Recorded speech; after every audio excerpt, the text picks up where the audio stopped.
Hello दोस्तों, आपका स्वागत है हमारे यूट्यूब चैनल सनशाइन एकेडमी पर।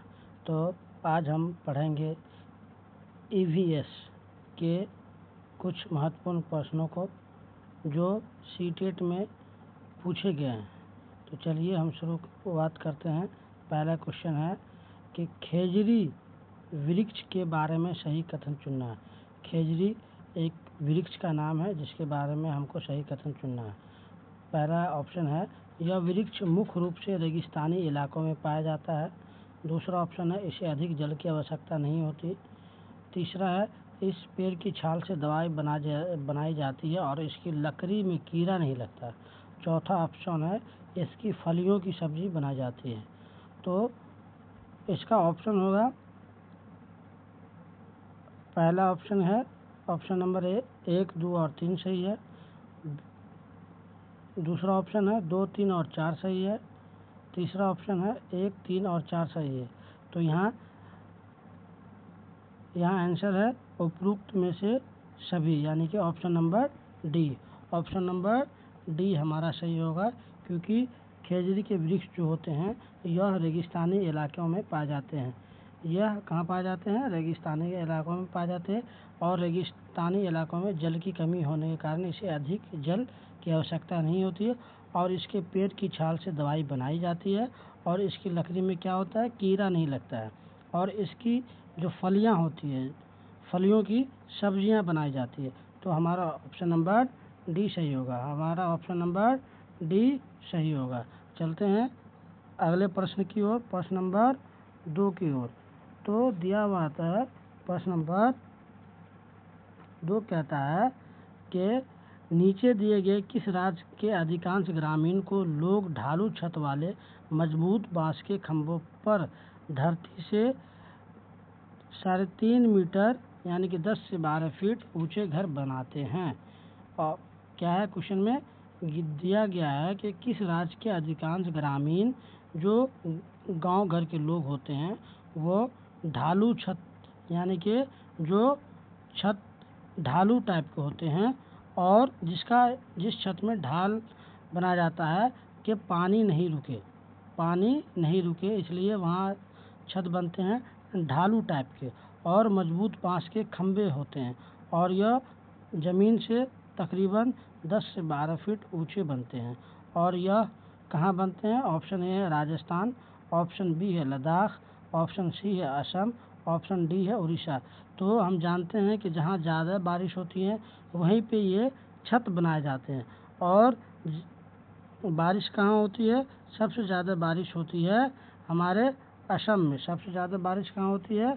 असम में। इसलिए असम के ग्रामीण लोग जो है ढालू वाले छत बनाते हैं जो बांस के बनाए जाते हैं। तो इसका आंसर होगा ऑप्शन नंबर सी, असम। तो चलते हैं अगले प्रश्न की तरफ। अगला प्रश्न कहता है कि ब्रेल लिपि में मोटे कागज पर उभरे हुए बिंदु बने होते हैं। यह लिपि कितने बिंदुओं पर आधारित होती है? यह बिंदु कितने बिंदुओं पर आधारित होती है? यह लिपि कितने बिंदुओं पर आधारित होती है? तो ब्रेल लिपि जो है, जो जिसे दिखाई नहीं देते हैं, जो अंधे होते हैं उसके लिए बनाई गई है ब्रेल लिपि, जो अपने उंगलियों के सहारे महसूस करके वो पढ़ते हैं और पढ़ने लिखने का काम करते हैं। तो इसमें है ऑप्शन नंबर ए में है 4 बिंदु, ऑप्शन नंबर बी में है 6 बिंदु, ऑप्शन नंबर सी में है 8 बिंदु, ऑप्शन नंबर डी में है 10 बिंदु। तो जो ब्रेल लिपि है आधारित होती है वो होती है 6 बिंदुओं पर। कितने बिंदुओं पर? 6 बिंदुओं पर। और यह जो देखते नहीं हैं, जो नवीना होते हैं उसके लिए बनाई जाती है कि वो अपने हाथों की सहायता से वो जो उभरे हुए भाग होते हैं उसको पहचान करके पढ़ते हैं, पढ़ने लिखने का काम करते हैं और समझने का काम करते हैं। कितने बिंदुओं पर बना होता है ब्रेल लिपि? तो 6 बिंदुओं पर बना होता है।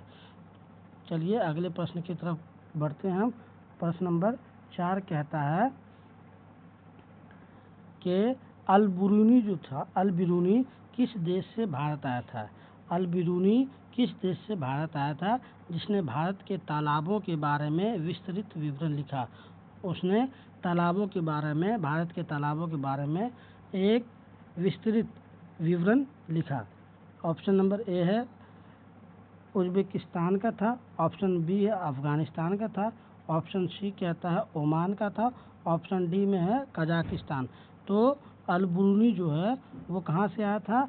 उज्बेकिस्तान से आया था। ऑप्शन नंबर ए, अल बिरूनी कहाँ से आया था? उज्बेकिस्तान से आया था और उसने भारत के तालाबों के बारे में विस्तृत व्याख्या की। उन्होंने विस्तृत व्याख्या करके उनका विवरण लिखा तालाबों के बारे में। चलिए आगे बढ़ते हैं। अगला क्वेश्चन कहता है, क्वेश्चन नंबर 5 के निम्नलिखित में से कौन सा जानवर 24 घंटे में से लगभग 17 घंटे पैरों से उल्टा लटककर मस्ती में सोता है और उसी पेड़ की पत्तियां खाता है, और जब पत्तियां खत्म हो जाती है तो वो दूसरे पेड़ पे चढ़ जाता है? वो यानी कि 24 घंटे में कितने घंटे? 17 घंटे पैरों पे उल्टा लटककर मस्ती से सोता है और उसी पेड़ की क्या कहते हैं, पत्तियां खाता है। यह बहुत आलसी जानवर होता है। ऑप्शन ए है चिंपांजी, ऑप्शन बी कहता है लंगूर, ऑप्शन सी में पांडा, ऑप्शन डी में स्लॉथ। तो सबसे आलसी जानवर जो है वो होता है स्लॉथ, वो होता है स्लॉथ। ऑप्शन नंबर डी हमारा सही है। यह 24 घंटों में 17 घंटे पैरों पे उल्टा लटक कर सोता है और उसी जिस पेड़ पे रहता है उसी की पत्तियां खाता है, और यह बहुत ही आलसी जानवर है। कौन है? तो स्लॉथ है। चलिए आगे की ओर बढ़ते हैं, प्रश्न नंबर 6 की ओर। प्रश्न नंबर 6 कहता है कि घटपर्णी पौधा यानी कि नेफेंथिस जो होता है, जो कीड़े मकोड़े और चूहों को फंसाकर खा जाता है, भारत के किस राज्य में पाया जाता है? इसे घटपर्णी पौधा कहते हैं। क्यों? क्योंकि ये पौधे में नाइट्रोजन की कमी के कारण यह क्या करता है, कीड़े मकोड़े और चूहों को फंसाकर खाता है। यह भारत के किस राज्य में पाया जाता है? यानी कि ये जो घटपर्णी पौधा है वो किस राज्य में पाया जाता है? घटपर्णी पौधा किस राज्य में पाया जाता है? तो हम ऑप्शन की तरफ पढ़ते हैं। ऑप्शन ए कहता है असम, ऑप्शन बी कहता है मेघालय, ऑप्शन सी कहता है अरुणाचल प्रदेश, ऑप्शन डी कहता है उड़ीसा। तो हमारा ये ऑप्शन होगा option number B, Meghalaya. Meghalaya में घटपर्णी पौधा पाया जाता है और इसमें नाइट्रोजन की कमी के कारण यह कीड़े मकोड़े और चूहों को फंसाकर खाता है और अपनी नाइट्रोजन की पूर्ति करता है। तो हम बढ़ते हैं अगले प्रश्न की ओर, प्रश्न नंबर 7। प्रश्न नंबर 7 की ओर क्या बढ़ते हैं। कहता है ऑप्शन नंबर क्वेश्चन नंबर 7 में क्या है, कुरुक यानी कि कुरुक कहाँ के लोगों का स्थानीय भाषा है? कुरुक कहाँ बोला जाता है? कुरुक कहाँ के लोग की स्थानीय भाषा यानी कि लोकल लैंग्वेज जो है कुरुक, वो कहाँ की है?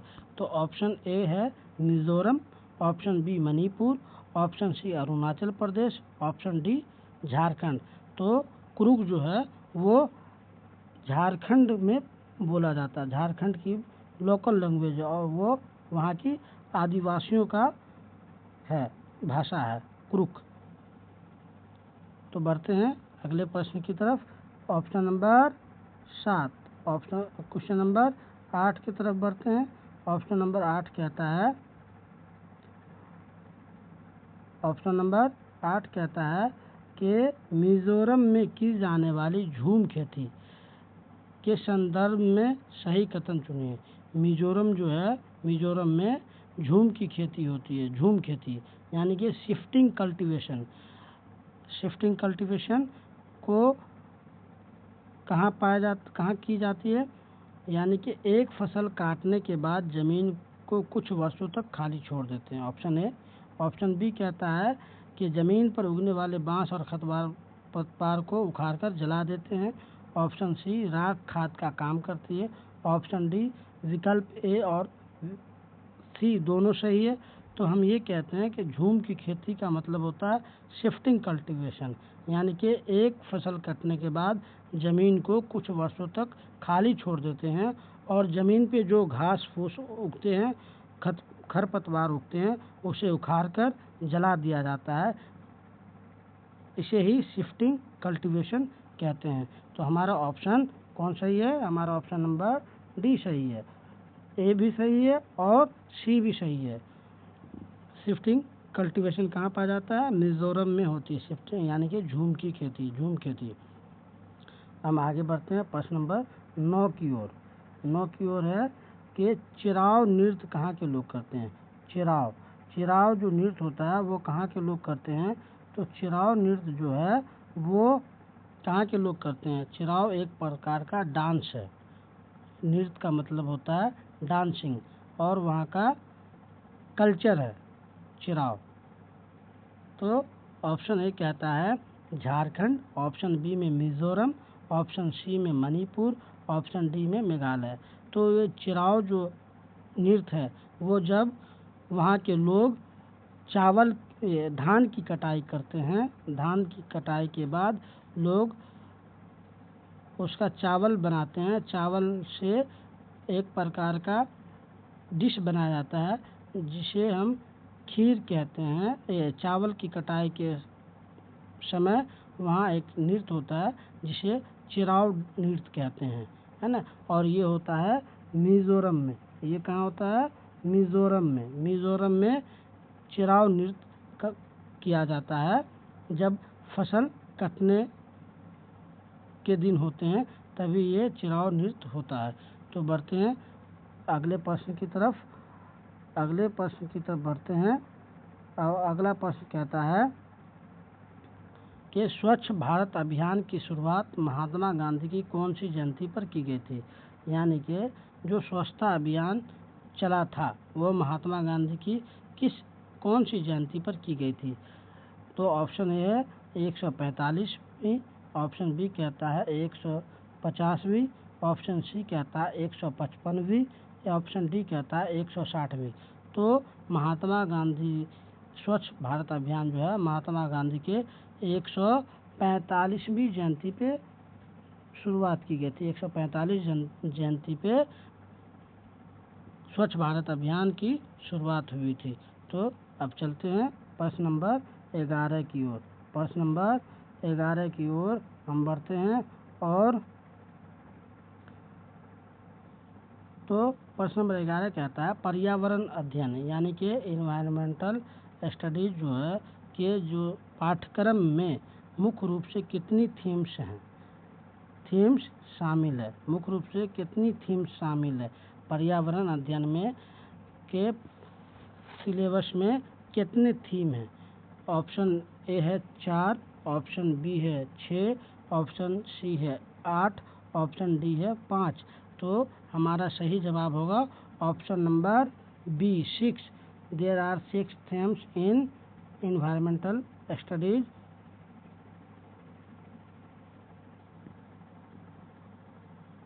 सिलेबस। तो हम अगले प्रश्न की तरफ बढ़ते हैं और यह थीम कौन कौन है इसको भी थोड़ा हम जान लेते हैं कि ये जो 6 थीम है पर्यावरण में, ये जो 6 थीम हैं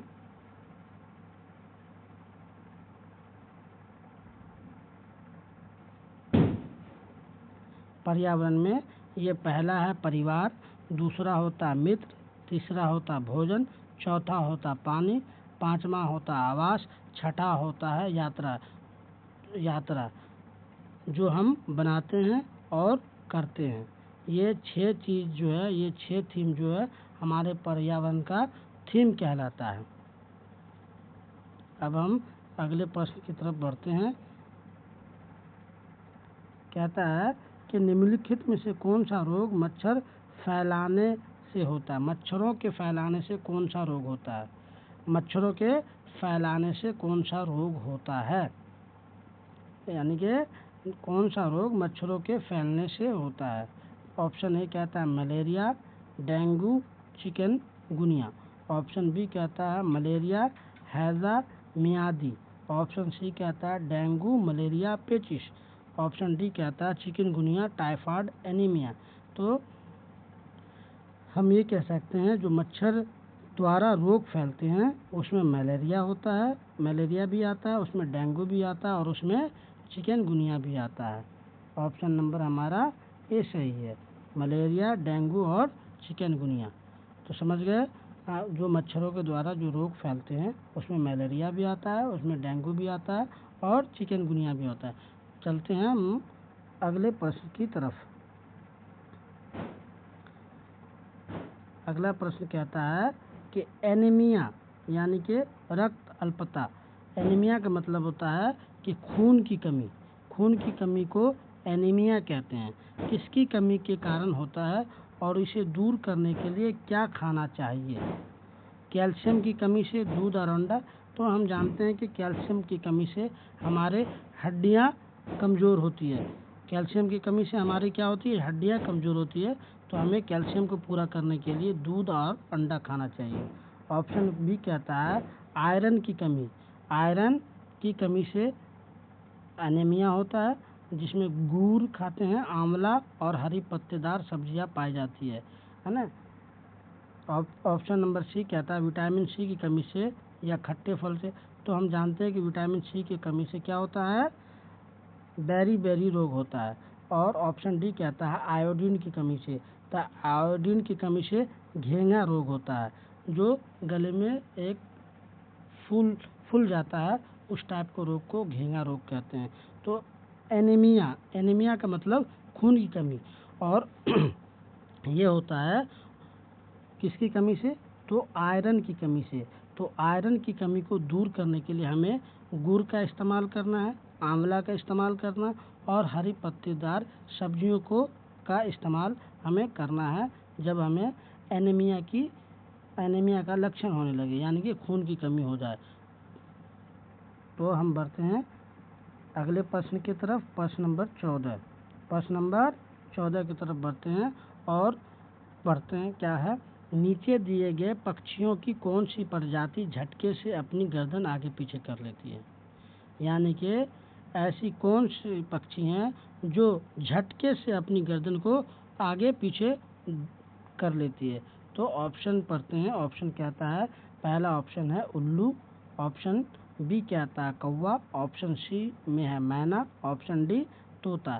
तो जो झट से गर्दन आगे पीछे कर लेती है वो हमारा ऑप्शन नंबर सी मैना है। मैना झट से अपने गर्दन को आगे पीछे घुमा लेती है। समझ गए? तो हम आगे बढ़ते हैं प्रश्न नंबर 15 की तरफ, देखते हैं 15 क्या कहता है। 15 नंबर क्वेश्चन क्या कह रहा है? 15 नंबर क्वेश्चन क्या कह रहा है? कह रहा है कि कांसा ब्रॉन्ज दो धातुओं का मिश्रण है। यह धातु कौन सी है? जो कांसा होता है जिसे हम ब्रॉन्ज कहते हैं, वो दो धातुओं का मिश्रण है। ये धातुएं कौन सी है? तो हम पढ़ते हैं। पहला ऑप्शन है ऑप्शन नंबर ए तांबा और जास्ता, copper and zinc. Option B कहता है तांबा और टीन, कॉपर एंड टीन। और ऑप्शन सी कहता है तांबा और लोहा, ऑप्शन डी कहता है एल्युमिनियम और टीन। तो ये जो कांसा और जो ब्रॉन्ज होता है, वो दो धातु किस धातु का इस्तेमाल से बनाया जाता है? वो धातु है तांबा और टीन के मिश्रण से बना जाता है कांसा।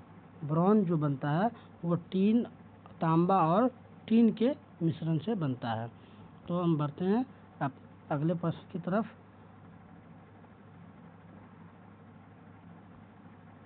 अगले प्रश्न की तरफ बढ़ते हैं और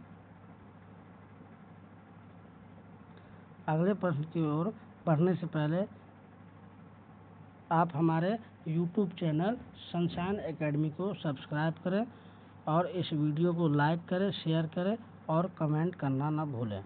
अपना प्यार और स्नेह बनाए रखिए। क्वेश्चन नंबर 16 कहता है कि प्राथमिक स्तर पर पर्यावरण अध्ययन के शिक्षण का मुख्य उद्देश्य क्या होना चाहिए? यानी कि जब हम प्राइमरी लेवल पे पर्यावरण पढ़ा रहे हैं तो उसका जो मुख्य उद्देश्य होता है, यानी कि मेन ऑब्जेक्टिव जो होता है, वो क्या होना चाहिए? तो पढ़ते हैं ऑप्शन को। ऑप्शन ए कहता है शिक्षार्थियों को वैज्ञानिक शब्दावली और परिभाषाएं याद करवाना, यानी कि हमें याद करवाना नहीं है क्योंकि यह निगेटिव हो जाता है। हमें रोट मेमोराइजेशन नहीं करवाना, हमें रटंत प्रणाली पे काम नहीं करवाना।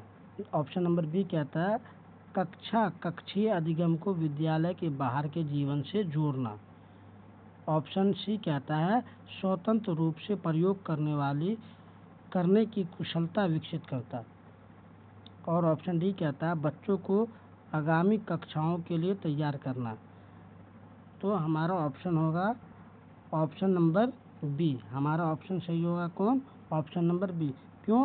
क्योंकि जब हम क्लास के इन्वायरमेंट को उसके बाहर के जो लाइफ होते हैं, उसके जीवन हो, उसके साथ मर्ज करके हम अच्छे से बच्चों को क्या कर सकते हैं? पर्यावरण के बारे में सिखा सकते हैं। अगर हम ट्री के बारे में पढ़ा रहे हैं बच्चे को, तो हमें बच्चों को ले जा कर के ट्री के बारे में दिखलाना भी है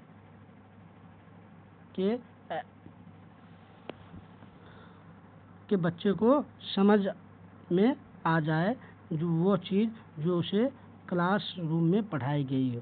तो इसलिए हमें कक्षीय अधिगम यानी कि जो क्लास में लर्निंग करवाई जाती है उसको स्कूल के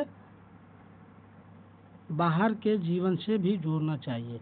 तो हमारा ऑप्शन बी सही होगा, है ना। बढ़ते हैं अगले प्रश्न की तरफ। अगला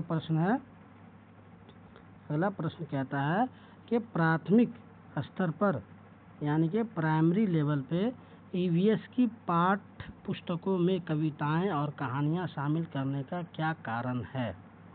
जब हम ईवीएस प्राइमरी लेवल पे ईवीएस का जो बुक्स होते हैं उसमें जो कविताएं या स्टोरी शामिल किया जाता है, इंक्लूड किया जाता है, उसका क्या कारण है? तो ऑप्शन ए कहता है विषय के अधिगम में आमोद प्रमोद का मतलब होता है आनंद आना, बच्चों को रोचक लगना चाहिए, बच्चों को अच्छा लगना चाहिए, है ना, प्रदान करना। ऑप्शन बी कहता है मूल अवधारणाओं की समझ में सुधार करना, साहित्यिक कौशल विकास करना, दिनचर्या में बदलाव लाना। नहीं, हमारा ऑप्शन क्या सही होगा? हमारा ऑप्शन होगा विषय के अधिगम में आमोद प्रमोद और आनंद प्राप्त करने के लिए हमें ईवीएस के पाठ्य पुस्तकों में प्राइमरी लेवल पर हमें बच्चों के ईवीएस की बुक में कविताएं भी डालनी हैं और कहानियां भी शामिल करनी हैं, जिससे बच्चे पढ़ करके इंटरेस्ट पैदा कर सके, बच्चों में इंटरेस्ट पैदा हो पढ़ने का, है ना। बढ़ते हैं प्रश्न नंबर 18 की तरफ। प्रश्न नंबर 18 कहता है कि पर्यावरण अध्ययन की प्रकृति कैसी है, यानी कि पर्यावरण जो ईवीएस है उसका नेचर कैसा है, उसकी प्रकृति कैसी है। तो ऑप्शन ए कहता है एकल विषयक यानी कि सिंगल सब्जेक्ट है। ऑप्शन बी कहता है द्विविषयक यानी कि डबल सब्जेक्ट है। ऑप्शन सी कहता है एकीकृत यानी कि इंटीग्रेटेड है। ऑप्शन डी कहता है संकुचित है। क्यों? क्योंकि पर्यावरण की जो प्राकृतिक होती है उसमें एकीकृत इंटीग्रेटेड होता है, उसमें साइंस भी होते हैं, उसमें साइंस होते हैं और उसमें ईवीएस भी होते हैं, इंटीग्रेटेड आपस में मिले जुले होते हैं। इसलिए पर्यावरण जो है क्लास 5 तक बच्चों का जो ईवीएस होता है उसी में साइंस भी होते हैं, है ना। साइंस में पढ़ाया जाता है वो होते हैं पर्यावरण में जो बच्चे को प्राइमरी लेवल पे पढ़ाए जाते हैं। तो इंटीग्रेटेड होते हैं, आपस में मिले होते हैं, इंटीग्रेटेड होते हैं। तो बढ़ते हैं अगले प्रश्न की तरफ। इसमें क्या क्या होता है? विज्ञान भी होता है, सामाजिक विज्ञान भी होता है और पर्यावरण भी होता है, इसलिए हमें इसे इंटीग्रेटेड कहते हैं। इसलिए क्या कहते हैं? इंटीग्रेटेड कहते हैं। और फिर क्लास 5 से ऊपर बच्चों का फिर सिंगल सब्जेक्ट हो जाता है। साइंस अलग जो हो जाता है और सोशल साइंस अलग हो जाता है और इन्वायरमेंटल स्टडीज़ भी अलग हो जाती है क्लास 5 से ऊपर। और क्लास 5 के नीचे हमारा जो होता है पर्यावरण वो इंटीग्रेटेड होता है। उसी में सामाजिक विज्ञान भी होता है, उसी में विज्ञान भी होता है और उसी में पर्यावरण भी होता है। चलते हैं अगले प्रश्न की तरफ। प्रश्न नंबर 19 कहता है कि ईवीएस में सतत और व्यापक मूल्यांकन का मुख्य उद्देश्य क्या होता है। तो हमें पहले समझना है कि सतत और व्यापक मूल्यांकन क्या होता है ना। सतत और व्यापक मूल्यांकन, व्यापक का मतलब होता है ब्रॉड, है ना।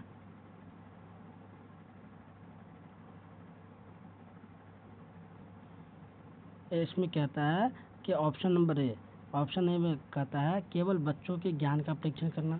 तो हमने बताया था आपको कि केवल वाले जो शब्द होते हैं वो निगेटिव होते हैं। केवल जहाँ भी आए वो निगेटिव होता है, उसे हमें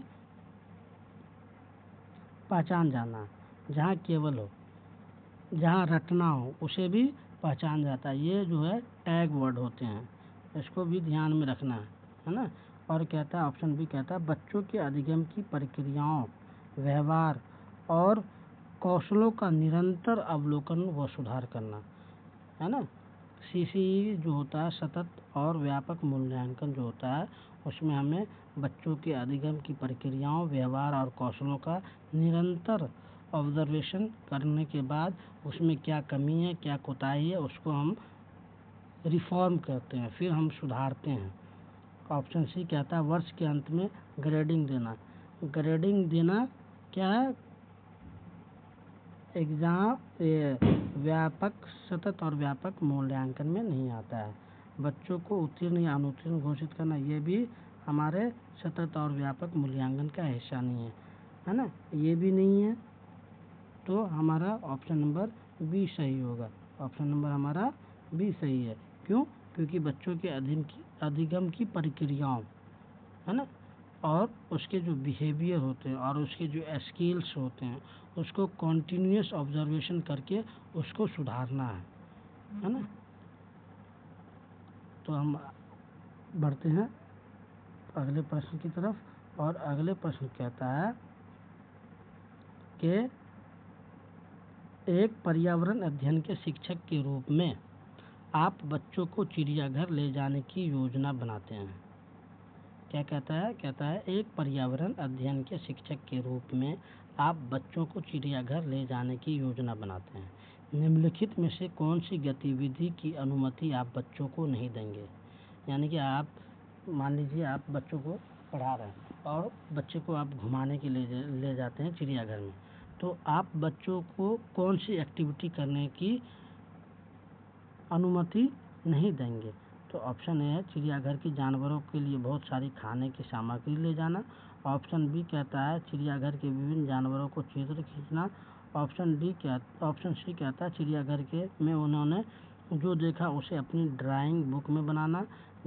ऑप्शन डी कहता है जानवरों के भोजन की आदतों का पता लगाने का प्रयास करना। ये तो हमें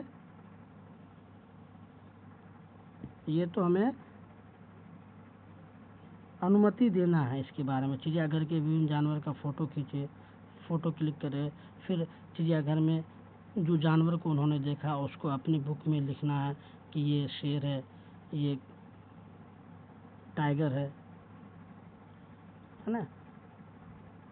उसको अपनी बुक में लिखना डायरी में, और जानवरों के हैबिट के बारे में पता करना। ये तीनों की तो अनुमति देना है, लेकिन हमें किसकी अनुमति नहीं देंगे, हम नहीं देंगे अनुमति कि चिड़ियाघर के जानवरों के लिए बहुत सारी खाने की सामग्री ले जाना। तो हमारा ऑप्शन नंबर निगेटिव का भाई निगेटिव है ना। ऑप्शन नंबर ए सही है। चिड़ियाघर के जानवरों के लिए बहुत सारी खाने की सामग्री को हमें नहीं ले जाने की अनुमति देना है। तो पढ़ते हैं क्वेश्चन नंबर 21 की तरफ। हमारा क्वेश्चन नंबर 21 कहता है कि पोर्टफोलियो क्या है। पोर्टफोलियो क्या होता है कि हम पोर्टफोलियो बना के हम अपने रिकॉर्ड्स को रखते हैं, यानी कि बच्चों का रिकॉर्ड्स को रखना पोर्टफोलियो कहलाता है ना। तो ऑप्शन ए कहता है केवल बच्चों के व्यवहार की शिकायत का रिकॉर्ड। बताइए, केवल जहाँ आ जाए तो आपको निगेटिव मान करके इसको क्रॉस करके चलना। ऑप्शन बी कहता है किसी निश्चित अवधि में बच्चे द्वारा किए गए कार्यों का एक व्यवस्थित संग्रह। ये हमारा पॉजिटिव लग रहा है। चलिए आगे बढ़ते हैं और ऑप्शन पढ़ते हैं। ऑप्शन सी कहता है केवल परीक्षाओं, केवल जहाँ आए उसे क्रॉस करना है। ऑप्शन डी कहता है शिक्षक की दैनिक डायरी। बात हो रही है पोर्टफोलियो। पोर्टफोलियो किसका बनता है? तो पोर्टफोलियो बनता है बच्चों का, स्टूडेंट का बनता है, न कि टीचर का बनता है। तो हम बच्चों का जो पोर्टफोलियो बनाते हैं, बच्चों का किए गए कार्य को हम व्यवस्थित तरह से संग्रह करते हैं, यानी कि कलेक्ट करके रखते हैं, उसे ही हम क्या कहते हैं? पोर्टफोलियो। तो हमारा ऑप्शन नंबर बी सही है। किसी निश्चित अवधि में बच्चों द्वारा किए गए कार्यों का एक व्यवस्थित संग्रह होता है, क्या? पोर्टफोलियो। चलिए हम आगे बढ़ते हैं प्रश्न नंबर 22 की तरफ। 22 नंबर प्रश्न क्या कहता है? कहता है कि राष्ट्रीय पाठ्याचार्य रूपरेखा जो NCF 2005 के अनुसार प्राथमिक स्तर पर EVS शिक्षण में निम्नलिखित में से किसे बढ़ावा नहीं दिया जाना चाहिए। यानी कि जो NCF 2005 जो हम नेशनल करिकुलम फ्रेमवर्क 2005 जो है उसके अनुसार हम जो प्राइमरी लेवल पे EVS का टीचिंग करवाते हैं उसमें हम किसको हम बढ़ावा नहीं दे सकते हैं। तो ऑप्शन ए कहता है रटकर सीखने की प्रवृत्ति को, अवलोकन, मापन और पूर्व अनुमान के कौशल को। हाँ, ऑप्शन डी कहता है अवलोकन, मापन और पूर्व अनुमान के कौशल को। ऑप्शन सी कहता है प्राकृतिक और सामाजिक पर्यावरण के प्रति जिज्ञासा को जगाने को। ऑप्शन डी कहता है करके सीखने के अवसर देने को, लर्निंग बाय डूइंग के अवसर देने को। तो ये जो है हमसे निगेटिव पूछा नहीं पूछा है, तो हमारा हम ऐसे ही देख के पहचानेंगे भाई निगेटिव का निगेटिव ही आंसर होगा। तो हमारा ऑप्शन नंबर ए सही ऑप्शन है। क्यों? क्योंकि हमें बच्चे को रटकर सिखाने की प्रवृत्ति नहीं करनी है, हमें रटंत प्रणाली पे वर्क नहीं करना है, हमें बच्चों को ऑब्जर्व करवाना, हमें बच्चों को मेजर करना, हमें बच्चों को पूर्व अनुमान के कौशलों को, यानी कि जो पहले उसके स्किल्स हैं उसके बारे में पता करके हम नए कौशल को सिखाएंगे। ऑप्शन सी में कहता है प्राकृतिक और सामाजिक पर्यावरण के प्रति उसके जिज्ञासा को जगाएंगे, उसको क्यूरियस बनाएंगे, क्यूरियोसिटी को उसको बढ़ाना है। तो ये तो ऑप्शन पॉजिटिव है, ये भी पॉजिटिव है, ये भी पॉजिटिव है, ये भी पॉजिटिव है। और करके सीखना यानी कि लर्निंग बाय डूइंग के अवसर देना, ये भी पॉजिटिव है। क्यों? बच्चा खुद करके भी सीख सकता है, उसे करने का मौका देना चाहिए। तो ये हमारे जो ये तीनों हैं ये पॉजिटिव है, लेकिन हमारा कौन निगेटिव है? हमारा रटंत प्रणाली। तो ऑप्शन नंबर हमारा ए सही होगा। तो बढ़ते हैं अगले प्रश्न की तरफ। अगला प्रश्न क्या कहता है? कहता है कि प्राथमिक स्तर पर पर्यावरण अध्ययन के आकलन के लिए निम्नलिखित में से कौन सा संकेतक यानी कि जो इंडिकेटर है सबसे उपयुक्त होता है। जब हम प्राथमिक लेवल पे प्राइमरी लेवल पे बच्चे को EVS पढ़ाते हैं या उसका ऑब्जर्विंग करते हैं, उसका आकलन करते हैं, तो हमें कौन सा इंडिकेटर का सबसे ज़्यादा इस्तेमाल करना होता है या इंडिकेट करना होता है। तो हमें उसको इंडिकेट करना पड़ता है। जैसे ऑप्शन नंबर ए कहता है कि सहयोग और न्याय के प्रति सरोकार करना है, याद रखना, केवल पेपर पेंसिल। तो हमारा देखिए यहाँ भी क्या है, यहाँ भी निगेटिव है, इसको नहीं लेंगे। याद रखना है, ये भी रिकॉल करना है, रिकॉल नहीं करवाना बच्चे को। हम हमेशा समझ आधारित वर्क को करवाना है, जिससे बच्चे नए नई चीज़ क्रिएटिव ढंग से सीखे और करके सीखे, लर्निंग बाय डूइंग। और ऑप्शन नंबर डी कहता है परिभाषाएं लिखाने से।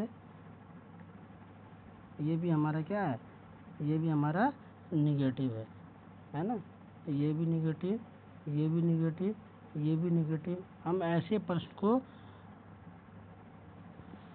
ऐसे प्रश्न को ऐसे भी सॉल्व कर सकते हैं। जब देखेंगे अगर 3 ऑप्शन निगेटिव है तो हमारा चौथा सही होना है। तो हम ऑप्शन नंबर ए को पढ़ते हैं। इसमें सहयोग और न्याय के प्रति सरोकार करना है, यानी कि कोलिब्रेशन के बारे में बताना है ना, और उसके प्रति सरोकार करना है, एक्टिव रखना है ना। तो हमारा ऑप्शन नंबर क्या सही होगा? ऑप्शन नंबर ए हमारा सही होगा, सहयोग और न्याय के प्रति सरोकार करना है। बढ़ते हैं अगले प्रश्न की तरफ। अगला प्रश्न क्या कहता है? अगला प्रश्न कहता है कि कक्षा 5 की एक शिक्षिका अपने छात्रों से कहती हैं कि वे अपने आसपास के लोगों से पानी के संरक्षण यानी कि बचत पर एक सर्वेक्षण करें। इस गतिविधि का मुख्य उद्देश्य क्या है? यानी कि कोई अगर आप ही पढ़ा रहे हैं क्लास 5 में, 5 की एक शिक्षिका हैं और अपनी छात्रों से कहती है कि वो अपने आसपास के लोगों से पानी यानी कि वाटर कंजर्वेशन, वाटर सेव पे बात करें और उसका एक सर्वे करें। और इस गतिविधि का मुख्य उद्देश्य क्या होता है, क्या है इस गतिविधि, ये जो एक्टिविटी है उसका मेन ऑब्जेक्टिव क्या है? तो हम पढ़ते हैं पहले ऑप्शन को। पहला ऑप्शन कहता है कि बच्चों को पानी की बर्बादी के लिए डांटना। दूसरा ऑप्शन कहता है समुदाय के साथ बातचीत करने का अवसर प्रदान करना और सामाजिक कौशलों को बढ़ावा देना। ऑप्शन डी कहता है कि बच्चों को डेटा एकत्र करने की सख्त ट्रेनिंग देना। ऑप्शन डी कहता है प्रशासनिक कार्य को आसान बनाना। तो हमें देख लीजिए, इसमें भी क्या है, इसमें भी डांटना, ये भी हमारा निगेटिव। सख्त ट्रेनिंग देना, ये भी हमारा निगेटिव। प्रशासनिक कार्य को आसान बनाना, ये भी हमारा क्या होगा, निगेटिव है। तो हमारा पॉजिटिव है कि समुदाय के साथ जब बच्चे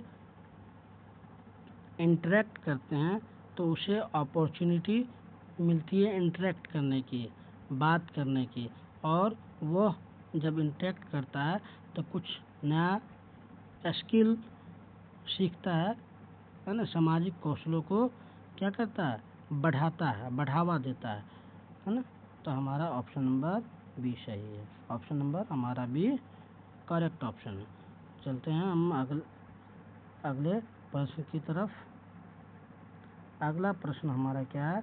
अगला प्रश्न कहता है कि पर्यावरण अध्ययन में दत्त कार्य का मतलब होता है जो हम असाइनमेंट देते हैं या हम होमवर्क बच्चों को देते हैं, इसका मुख्य उद्देश्य क्या होता है? हम माने पर्यावरण अध्ययन में हम जो असाइनमेंट या होमवर्क देते हैं, दत्त कार्य देते हैं, उसका मुख्य ऑब्जेक्टिव क्या होता है? तो ऑप्शन ए है समय का सदुपयोग करना। ऑप्शन बी कहता है छात्रों को घर पर व्यस्त रखना। ऑप्शन सी कहता है अधिगम के विस्तार, एक्सटेंशन ऑफ लर्निंग के अवसर प्रदान करना। ऑप्शन डी कहता है अभिभावकों को खुश करना। अभिभावक को खुश नहीं किया जाता होमवर्क देने से, समय का सदुपयोग है नहीं, छात्रों को घर पर व्यस्त रखना है नहीं। तो हमारा है कि बच्चों को अधिगम यानी कि एक्सटेंशन लर्निंग की तरफ हम अवसर प्रदान करते हैं। किससे? हम दत्त कार्य दे करके, होमवर्क दे करके, असाइनमेंट दे करके हम क्या करते हैं, अधिगम के यानी कि विस्तार के अवसर प्रदान करते हैं, एक्सटेंशन ऑफ लर्निंग के अपॉर्चुनिटी को देते हैं। तो हम बढ़ते हैं अगले प्रश्न की तरफ। हमारा अगला प्रश्न कहता है कि प्राथमिक कक्षा 1 और 2 में ईवीएस को एक अलग विषय के रूप में क्यों नहीं पढ़ाया जाता? क्वेश्चन नंबर 26 कहता है कि प्राथमिक कक्षाओं यानी कि कक्षा 1 और 2 में ईवीएस को एक अलग विषय के रूप में क्यों नहीं पढ़ाया जाता? ऑप्शन ए कहता है बच्चे बहुत छोटे होते हैं और पर्यावरण नहीं समझ सकते। ऑप्शन बी कहता है पाठ्यक्रम का बोझ कम करने के लिए। ऑप्शन सी कहता है पर्यावरण से जुड़ी अवधारणाओं को भाषा और गणित के साथ एकीकृत करके पढ़ाया जाता है। ऑप्शन डी कहता है शिक्षकों की कमी के कारण। हम अगर ईवीएस पढ़ा रहे हैं कक्षा 1 और 2 में और वो अलग अलग विषय के रूप में नहीं पढ़ाया जाता, क्यों? क्योंकि पर्यावरण, ऑप्शन नंबर हमारा क्या सही होगा? ऑप्शन नंबर सी, पर्यावरण से जुड़ी जो अवधारणाएं हैं उसको भाषा और गणित के साथ एकीकृत करके पढ़ाया जाता है ना। बढ़ते हैं अगले प्रश्न की तरफ। प्रश्न नंबर 27 कहता है कि निम्नलिखित में से कौन सी ईवीएस कक्षा में एक गतिविधि है? यानी कि निम्नलिखित जो नीचे दिए गए हैं उसमें से ईवीएस की कक्षा में एक एक्टिविटी है, गतिविधि है। क्या है? श्याम पट्ट का उपयोग, चित्र पढ़ना देखना, फील्ड विजिट करना या उपरोक्त सभी। तो एक्टिविटी क्या क्या है? हम श्याम पट्ट का उपयोग करते हैं तो ये भी एक्टिविटी हमारा है। चित्र पढ़ते हैं या देखते हैं तो ये भी हमारा एक्टिविटी है। अगर हम फील्ड विजिट करते हैं यानी फील्ड भ्रमण करते हैं तो ये भी हमारा एक्टिविटी है। तो ऑप्शन नंबर उपरोक्त में से सभी हमारा आंसर होगा। हमारा आंसर होगा ऑप्शन नंबर डी, उपरोक्त सभी। बढ़ते हैं अगले प्रश्न की तरफ।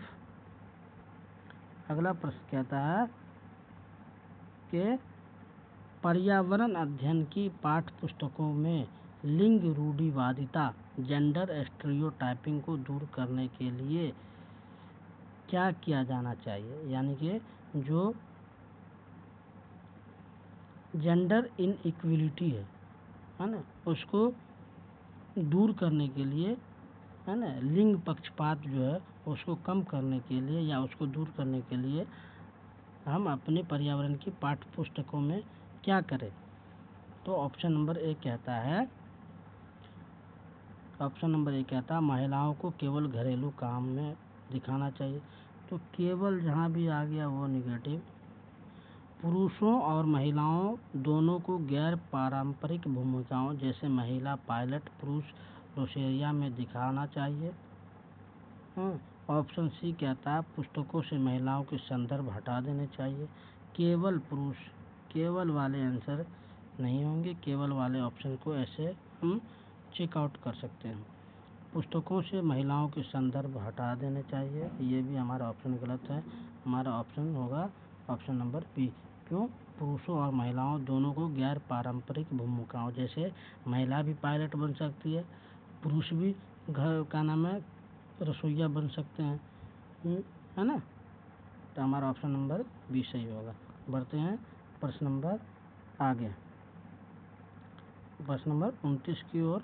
29 नंबर प्रश्न कहता है एक ईवीएस शिक्षक के लिए बच्चों के सीखने के आकलन का सबसे प्रभावी गुणात्मक, यानी कि गुणात्मक का मतलब होता है क्वालिटेटिव उपकरण कौन सा है? यानी कि बच्चा जब ईवीएस सीखता है या बच्चे को हम ईवीएस सिखाते हैं तो उसको जब आकलन करते हैं उसका प्रभावी गुणात्मक उपकरण कौन सा है? तो ऑप्शन ए है उपाख्यानात्मक रिकॉर्ड, एनेक्डोटल रिकॉर्ड या रेटिंग स्केल या वार्षिक लिखित परीक्षा या बहुविकल्पीय प्रश्न, है ना। तो एनेक्डोटल रिकॉर्ड जो होता है, जो उपाख्यानात्मक रिकॉर्ड होता है, उससे हम क्या करते हैं?